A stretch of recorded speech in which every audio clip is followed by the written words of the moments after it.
अहिल्यानगरच्या मढी यात्रेत मुस्लिम व्यावसायिकांच्या दुकानांवरून वाद निर्माण झालाय। सरपंच आणि मुस्लिम कार्यकर्त्यांचे परस्पर विरोधी दावे समोर येत आहेत।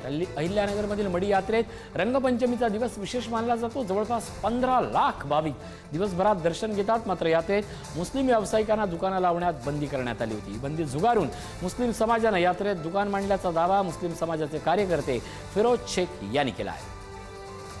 लोक खरं तर मढी कुठे आहे हे पाहण्यासाठी लोक या ठिकाणी येतात। मागच्या वर्षी रेकॉर्ड ब्रेक यात्रा झाली, या वर्षी बरेच लोकांनी काहीतरी बॉम्ब उठवली का आता अशी बंदी घातल्यामुळे कदाचित व्यापारी कमी येतील, पण रेकॉर्ड ब्रेक व्यापारी या ठिकाणी आलेले आहेत आणि जवळपास 25 ते 27 लाख भाविक आज रोजी या रंगपंचमीच्या दिवशी मढीमध्ये आहेत।